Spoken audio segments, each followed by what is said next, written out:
नमो नमः। सेमुसि इति पाठ्यपुस्तकस्य अनुशिक्षणे भवतां प्रियच्छात्राणां स्वागतम्। अद्य वयं सुभाषितानि इति षष्ठपाठस्य द्वितीयभागस्य वाचनं विवरणं च करिष्यामः। श्लोकं पठिष्यामः तथा च तेषाम् अर्थं भावार्थः अन्वयश्च ज्ञास्यामः। कल हमने पहले के 5 श्लोक, जिसमें हमने पहले श्लोक में परिश्रम का महत्व, दूसरे में गुण का महत्व, क्वालिटीज का महत्व और सकारात्मक दृष्टि का महत्व जाना। तीसरे में हमने जाना कि जो व्यक्ति निमित्त उद्देश्य को लेकर के, किसी विशेष उद्देश्य को लेकर के क्रोध करता है, वह क्रोध उन दोनों के लिए, जिस पर किया जाए और जो करे, उन दोनों के लिए हितकर होता है। लेकिन जो बिना किसी कारण के कभी भी क्रोध करते रहता है, उसको लोग पसंद नहीं करते और किसी प्रकार से उसको प्रसन्न भी नहीं कर सकते। चौथे श्लोक में हमने जाना कि उदीरितः पशुनाप गृह्यते, यानी कि कहे हुए के बात को हर कोई व्यक्ति, क्या कोई भी प्राणी, यहाँ तक कि पशु भी समझ जाता है कि मुझे क्या करना है। ठीक है। और जिस प्रकार से हाथी और घोड़े को जब बोधित किया जाता है, समझाया जाता है, तो वो भी लोगों को सवारी करता है। लेकिन मनुष्य वही है, पंडित वही है जो इशारों से समझे। ठीक है। संकेतों के आधार पर इंगित ज्ञान, मतलब इशारों से, संकेत जन्य ज्ञान से ही समझ जाए कि मुझे क्या करना है। क्रोधो ही शत्रु प्रथमो नराणाम देहस्थितो, और जो हमारे अंदर बैठा हुआ क्रोध है, गुस्सा है, वो हमें उसी प्रकार से नष्ट कर देता है जिस प्रकार से अग्नि में, लकड़ी में जो अग्नि होती है वो संपूर्ण वन प्रदेश को नष्ट कर देती है। उसी प्रकार यह जो हमारी क्रोध रूपी अग्नि है, यह हमारे संपूर्ण शरीर को और हमारे अस्तित्व को समाप्त कर देती है। ठीक। आज पढ़ेंगे अगला छठा श्लोक। मृगा मृगैः संगमनुव्रजन्ति गावश्च गोभिः तुरगास्तुरंगैः मूर्खाश्च मूर्खैः सुधियः सुधीभिः समानशीला व्यसनेषु सख्यम्। अंतिम पंक्ति को देखिए कि समानशीला व्यसनेषु सख्यम। व्यसन मतलब यहाँ पर केवल लत से मतलब नहीं है। हमारा जो व्यवहार है, हमारा जो आपस का आचार व्यवहार, उठना बैठना, यह सब प्रकार का जो दैनिक दिनचर्या है, वो समानशील व्यसनेषु सख्यम। ठीक है। यानी कि समान कैटेगरी वाले लोगों के साथ ही, जो हमें अच्छा लगता है, जो हम हैं, उन्हीं लोगों के साथ हम उठना बैठना और सख्यम मित्रता करना पसंद करते हैं। जैसे मृगा मृगैः संग अनुव्रजन्ति, यानी कि जो मृग होते हैं, देखो मृगाः धन मृगः या मृगैः, ये धन, तो इसमें क्या है, विसर्गस्य लोपः, मृगा मृगैः, आ के बाद विसर्ग हो, विसर्ग के बाद कोई भी वर्ण हो, वर्गीय वर्ण, तो क्या हो जाता है, उस विसर्ग का लोप हो जाता है। ठीक है। तो बन जाता है फिर खाली मृगा। तो मृगा मृगैः संग अनुव्रजन्ति, यानी कि जो मृग होते हैं, हिरणों के साथ ही पीछे पीछे चलना पसंद करते हैं।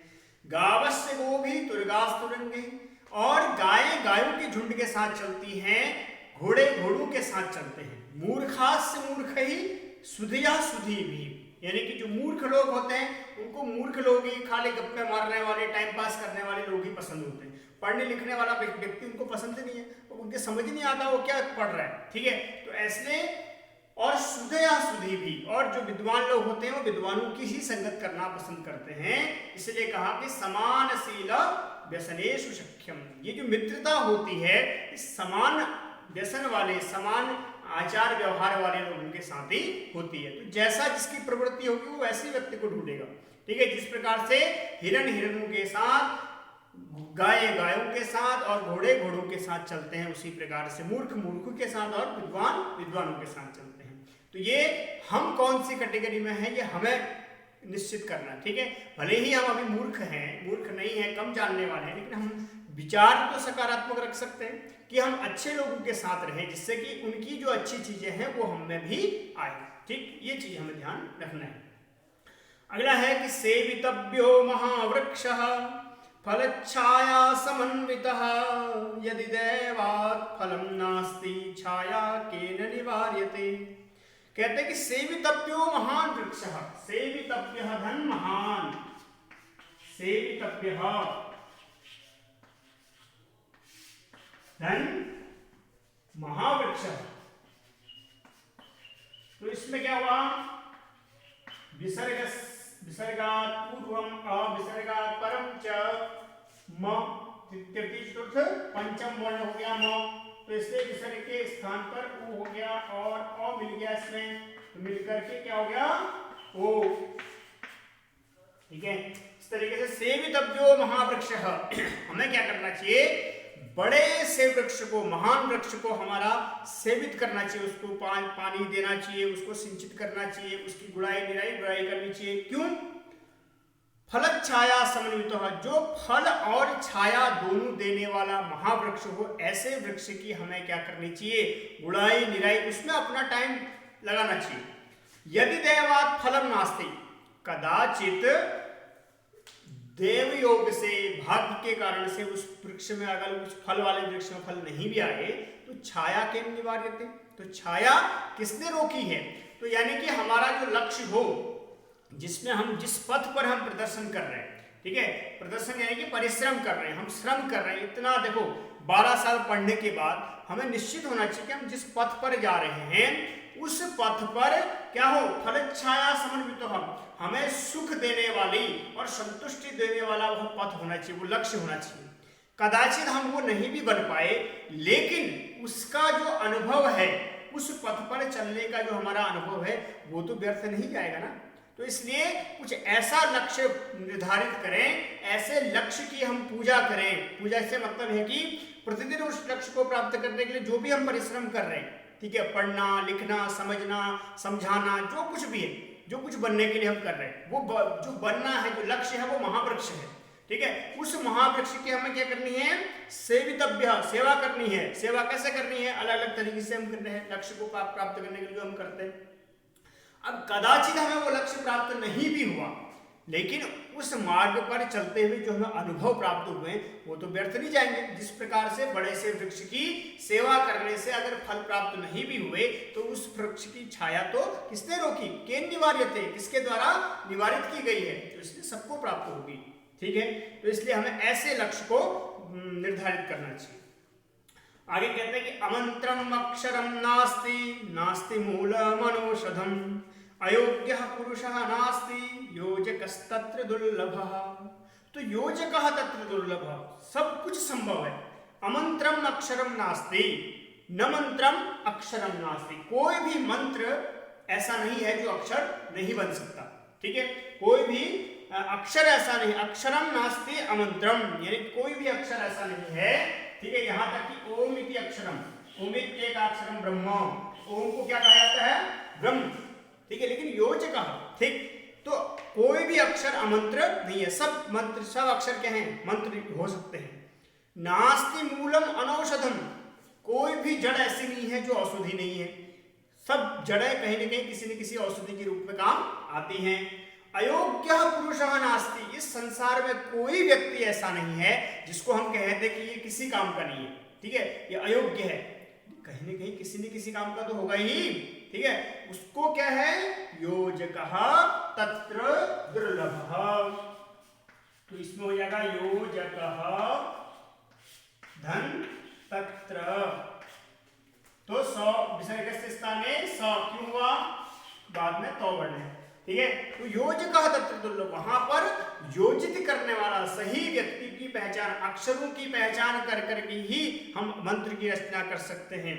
हम मूल यानी कि जड़ों की पहचान करके ही हम औषधि बना सकते हैं। उसी प्रकार से व्यक्ति की पहचान करके ही हम उसको एक महान इंसान बना सकते हैं। तो योजकः तत्र दुर्लभः, उस व्यक्ति को पहचानने वाला, उस चीज को पहचानने की क्षमता वाला वो योजक मिलना मुश्किल है। ठीक है, तो ऐसा व्यक्ति अगर मिल जाए तो सब कुछ संभव है। ठीक, अगले कहते हैं कि संपत्तौ च विपत्तौ च महताम एकरूपता, उदये सविता रक्तः रक्तश्चास्त्र समये तथा। कह रहे कि संपत्तौ च विपत्तौ च, यानी कि जब संपत्ति हो, बहुत सारी संपत्ति हो, विपत्तौ च, और जब कुछ नहीं हो, दो वक्त की रोटी भी न मिल रही हो, दोनों ही स्थितियों में महताम एक रूपता, जो महान व्यक्ति होते हैं वो किसी भी कंडीशन में हो, दोनों ही स्थितियों में सम रहते हैं। ठीक है, लाभौ अलाभौ च, जय अजय च। ठीक है, तो जय और पराजय, लाभ और हानि दोनों में ही जो समान रहते हों संपत्ति और विपत्ति में, ऐसे कौन होते हैं? महताम एक रूपता, ये महान व्यक्तियों का गुण है, जो वास्तव में महान होता है, पैसे वाला महान नहीं होता। दोनों ही स्थिति में, संपत्ति और विपत्ति में जो समान अपने आप को रख पाए सब व्यवहार में। ठीक है, बहुत सारा पैसा मिलने पर उच्छृंखल ना हो जाए, ठीक है, घमंड ना करे, और बहुत कुछ नहीं होने पर निराश ना हो, ऐसा व्यक्ति क्या कहलाता है? महान व्यक्ति कहलाता है। जिस प्रकार से उदय सविता रक्तः, सविता यानी कि सूर्य जब उदय होता है तब रक्त होता है, लेकिन रक्तश्चास्त तमये, चास्तमये तथा, तो रक्तः च अस्तमये, यानी कि अस्त होने पर भी रक्तः। ठीक है, वही सूर्य जब उदय होता है तो रक्त होता है, और अस्त होता है तो भी रक्त होता है। ये महान व्यक्ति, ये महान है सूर्य, जो प्रत्यक्ष देवता कहा जाता है, उसी सूर्य के समान जो महान व्यक्ति होते हैं वो संपत्ति और विपत्ति दोनों में क्या होते हैं? समान होते हैं। ठीक है, तो हमें भी अपने आप को समान रखने का प्रयास करना चाहिए। आगे है, विचित्रे खलु संसारे नास्ति किंचित निरर्थकम, अश्वश्चेद्धावने वीरः भारस्य वहने खरः। इत्युक्ते विचित्रे खलु संसारे, इस विचित्र संसार में कुछ भी निरर्थक नहीं है, सबका कोई न कोई अर्थ है। ठीक है, अगर हम कहें कि अश्वश्चेद, अगर घोड़े की बात करते हैं तो धावने वीरः, वो दौड़ने में क्या है? वीर है, उसके जैसा कोई नहीं दौड़ सकता। लेकिन भारस्य वहने खरः, लेकिन भार बहने की जहां बात आएगी, भार ढोने की जहां बात आएगी, वहां गधे की बात करेंगे, खरा। ठीक है, तो यानी कि ना व्यर्थ वो गधा है, कहते ना हर बात में गधा है बिल्कुल, तो लेकिन गधा भी क्या है? व्यर्थ नहीं है, वो भी कहीं ना कहीं भार ढोने के काम आता है। तो इस संसार में कुछ भी निरर्थक नहीं है, सबका कोई ना कोई अर्थ है। बस वही है कि उससे 7वें श्लोक में हमने पढ़ा था ना कि योजकस्तत्र दुर्लभ, योजक व्यक्ति चाहिए कि किससे कैसे काम लेना है। अगर वो व्यक्ति हमें मिल जाए तो फिर सब कुछ संभव है। ठीक है, तो इस तरीके से सुभाषितानि नामक पाठ से हमने पूरे 10 सुभाषितों को जाना, और अलग अलग प्रसंगों में किस तरीके का व्यवहार करना चाहिए ये भी समझा। ठीक, तो आज हम इस पाठ के आप अन्वय जरूर लिख लीजिएगा। ठीक है, ये अन्वय आते हैं और शब्दार्थ लिख लें। कल फिर पुनः हम इस पाठ से संबंधित अभ्यास को पूरा करेंगे। ठीक है, तब तक के लिए नमो नमः। शुभवतां दिनं शुभं भवतु।